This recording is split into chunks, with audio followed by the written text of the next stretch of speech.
Every religion permits sex in marriage, and it can be done in remembrance of God.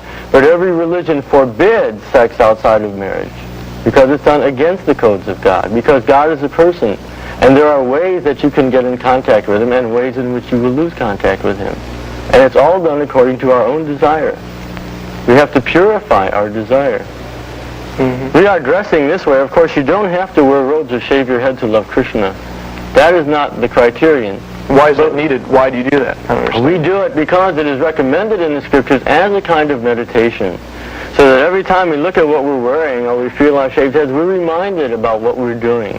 But we also have people in our group with long hair and who wear street clothes. That's not forbidden in our group. The idea is that everything you do should make you remember God, and it should all be done according to the directions of scriptures. Even all these so-called spiritual masters coming over here from India saying, I'm God, or I have a new religion, they cannot be accepted either. Because the spiritual master, the spiritual teacher, he must not teach outside of the scriptures. If you want the consciousness that is provided for in the scriptures, if you want the consciousness that is described in scriptures, then you must follow the instructions in the scriptures to arrive at that state of knowledge. Therefore, the real spiritual master will always say, I am not God, I am the servant of God. I will show you how to be the servant of God according to scriptures. So in Krishna consciousness, we are very fortunate that we have all come under the shelter of His divine grace, A.C. Bhaktivedanta Prabhupada, our spiritual master, who has all the qualifications of a spiritual master according to the scriptural injunctions. So nothing is left up to chance. He is not claiming to be God, but he has simply come here to show us how to serve God in accordance with the scriptures, not making up any new teachings. Only God can originate a religion. No man can. And yet isn't it possible for someone, we'll say for God to come in another guise, or to... Oh, yes, yes. Actually, although the Christians say that the Son of God has appeared and the Father never has, we say that God has appeared on earth many times, looking many different ways, all mentioned in our scriptures. Krishna is the original form of God. God can appear looking so many different ways because He's all-powerful. He's unlimited. Nobody can say God cannot come here. He's unlimited. He can do anything. So therefore, He has appeared so many ways. Those who have studied the Vedic scriptures, they know about Lord Ramachandra, Lord Buddha, so many, Lord Nrsimha, all God Himself appearing, looking in different ways. But the original feature of God, according to the scriptures, is the feature known as Krishna, the beautiful young man.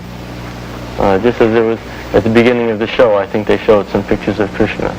You see? Okay, in your talk you said we're supposed to chant Krishna or God, you know, and when we're walking the streets or anything. Well, you know, some people, you know, say, what's this guy doing, you know, chanting Krishna and everything? They just walk away, you know.